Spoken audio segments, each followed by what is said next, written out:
right, good morning guys. We are back with another video. We are still in Shreveport, Bossier area, but this time we're on the Shreveport side, just kind of exploring around a little bit. This will be one of those have fun as we go kind of videos and just kind of show you some quick hits in Shreveport.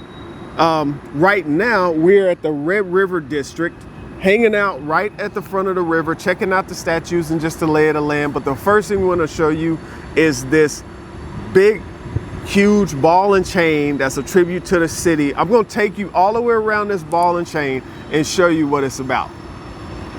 So D.D. Morrison's sculpture, Safe Harbor, installed in Shreveport, was created with the following symbolism in mind: port and refuge. The art's design was inspired by a port or harbor, which offers a safe place of refuge for ships. Safety and guidance. It uses the visual language of nautical bollard, which secures ships in port, and a buoy, which guides ships away from danger. Tribute to the children artwork is dedicated the memory of children along the Red River. The sculpture is a laser cut aluminum piece with LED lighting that pays tribute to the nature's efficiency by using sustainable solar power.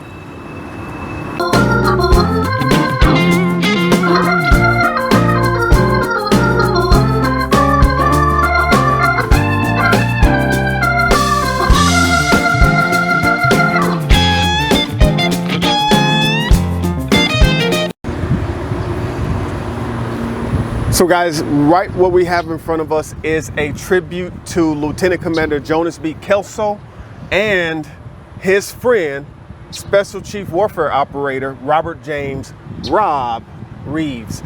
These two guys were best of friends, and they also served this country multiple times in many different situations. And the city of Shreveport decided they needed to commemorate them in honor of these two men who fought for our country and gave their lives at a very young age back in 2011. So I figured I'd show you this so we can highlight these two special people in U.S. history.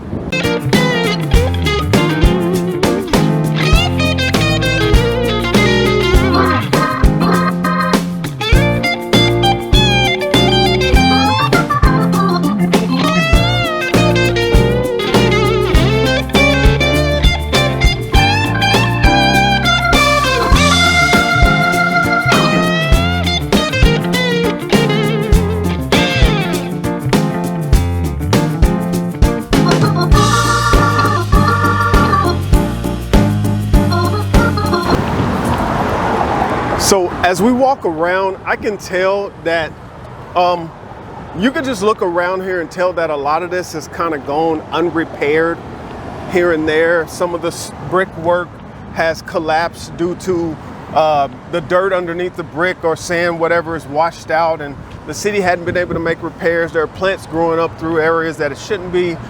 There's quite a bit going on here, but this is still a very cool place to hang out. And I bet you during the city's festivals and all, this place is lit up and there's lots going on here. But right now you can tell that the city is focusing on other things.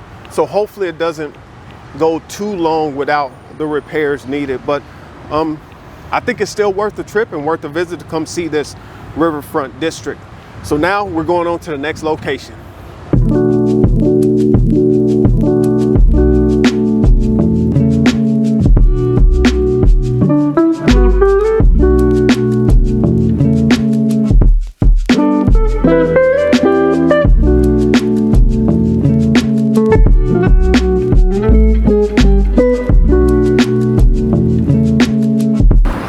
So guys, we're here at Caddo Commons Area Park, just a small, once beautiful little park dedicated to the city right outside of the downtown area. But wow, you can tell this is just another area that has been overrun with some homeless people, and you know, there's trash in this once beautiful area. This was a thriving community of business. Like right across the street are these old buildings that have businesses in them right here.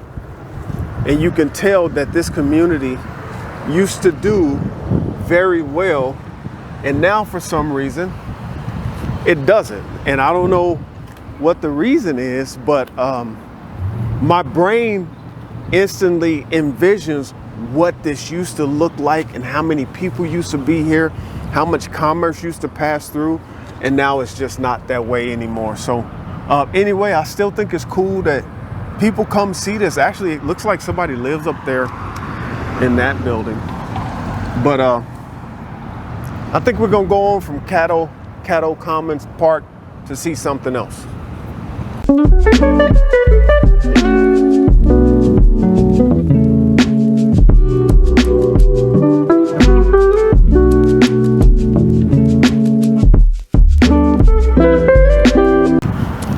So guys, one thing I noticed about this town, there are lots of cool murals like this one here. And if you look at this building across the street, there's lots of revitalization that's going on as well. So there are some areas that look like it's falling off, but it looks like the city overall has a plan for recovery, because look at that building, it's beautiful, it's freshly done. And then this area still has, you know, that's the arts, Central Arts over there. And then that area back there looks like, even though it looks bad now, it looks like there's gonna be some remodeling going on in the future. So don't give up on Shreveport. There's a lot going on in this city. I still think it's worth a trip here. And of course, all the food that we've eaten so far in Shreveport has been absolutely delicious inside the restaurant. And we're gonna go, or inside the casino. But I saw another interesting place back over in Bossier City, but we're gonna find somewhere to grab lunch here before we head back to Houston. So let's go back to the car and go to the next destination.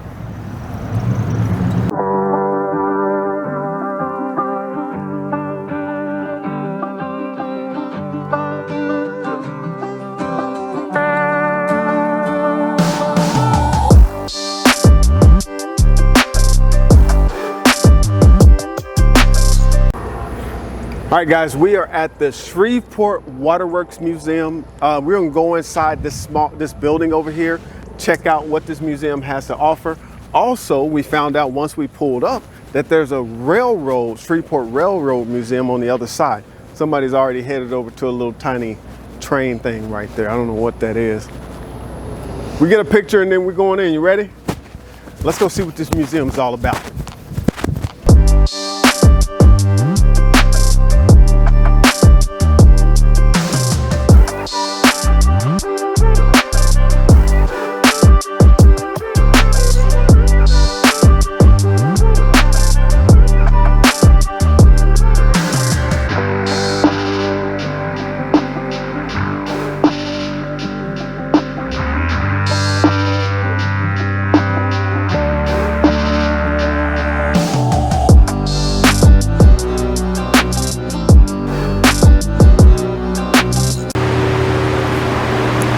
So guys, right over my shoulder is a bank of 3 boilers that was in use up until 1987 that heated water that was delivered throughout the city of Shreveport.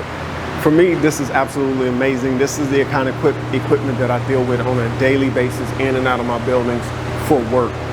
And that is humongous and is absolutely cool.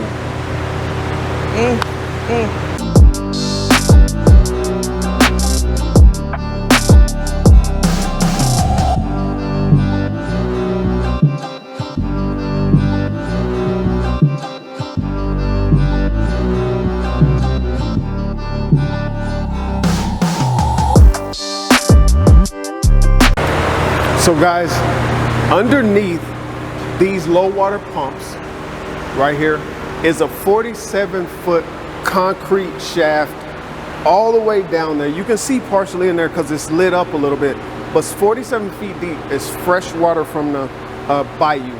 Check this out. You see that water down there? And that's not even, the water itself is not 47 feet down. The top of that water might be 20 feet or so inside this tank, and then it goes another 27 feet down. Imagine being locked down there and not able to get out. Look at that water down there. Pumping capacity of about 5 million gallons a day. 5 million gallons a day. That's a lot of water supplied to the city, guys. You ready to go to the next spot? Let's go. So guys, this room houses the settling basins is what they're called. This is where water is filtered before it goes out to the city. Now imagine this was in 1890 when this was going on. Less than 10% of the water in the US was filtered back then when they started filtering water here in 1890. So this was one of the first places in the country to get fresh, clean, filtered water supplied out to its residents. How cool is that? To be one of the front runners with technology. I've never heard of a settling basin, and I spent the last 27 years in mechanical rooms, and I've never heard of this before. I never understood. Now, the filtration system we use now is just like, hey, a small filter, put it on and it can filter tens of thousands of gallons of water before you change it out, you know? Wow. Technology has come this far. This was a filtration system. This gigantic thing was a filtration system. Now they sell them where you get them from Walmart and screw them onto your sink. Oh, yeah. And filter water. It's crazy how far technology has come in 100 years. Yeah. Right? From 1890 to 1990, we had screw-on filtration systems. In 100 years, we went from this to a screw-on filter. Retired That's crazy. in 1942. That is crazy. All right, let's see what else this place has to offer.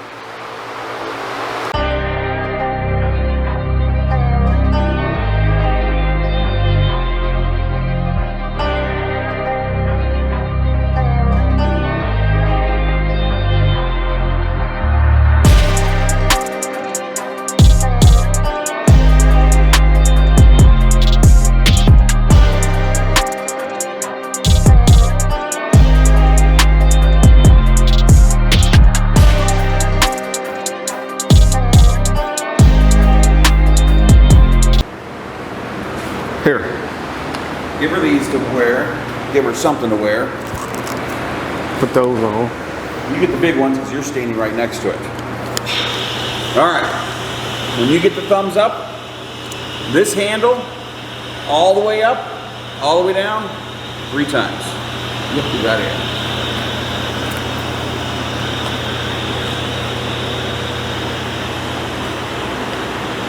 What? You recording? Yep, okay, go for it. Up, down, 3 times. All the way. Oh, boy. Oh, that is really cool.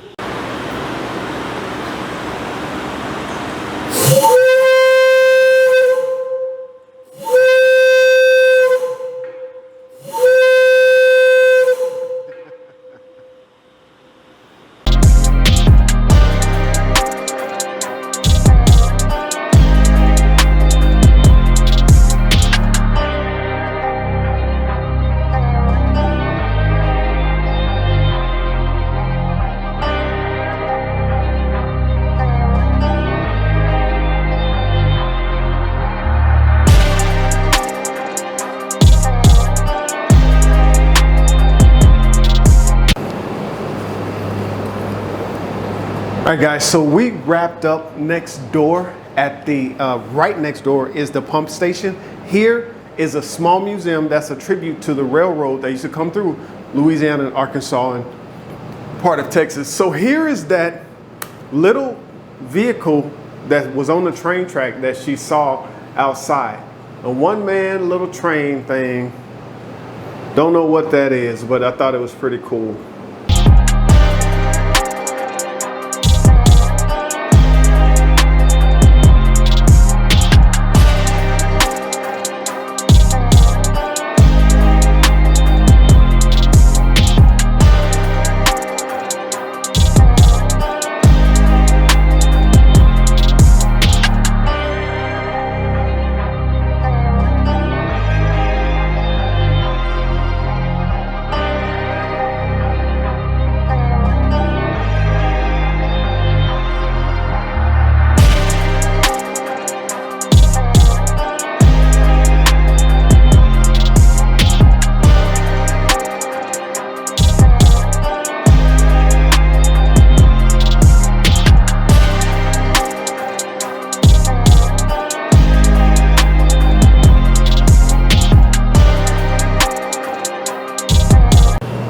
See that?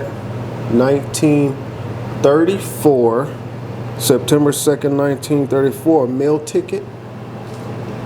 You would be seated here, those who could have been seated back then. And here are the prices. You can see the assorted drinks. Look at that. T-bone steak, broiled T-bone steak, 12 ounce. A 12-ounce T-bone steak was $2.50 in 1934. Where have those times gone? 12-ounce steak. Nowadays, you can get a 6-ounce steak or something. If you pay for a 12-ounce steak nowadays, it's going to be $150. But anyway, how cool is this little museum, guys? We got one more stop to make. We're going to find a place to get something to eat, and then we're heading out of Shreveport, headed back to Houston. Let's go.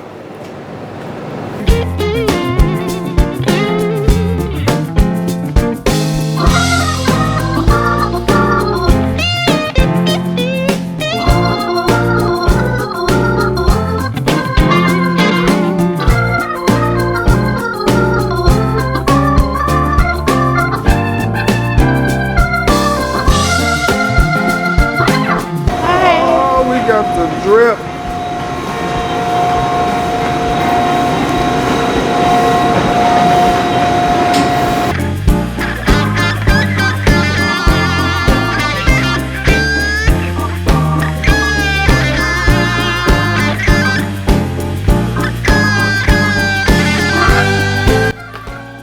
We're wrapping up our time in Shreveport with a sweet and savory stop at Dripp Donuts and Chicken, the perfect way to end the trip.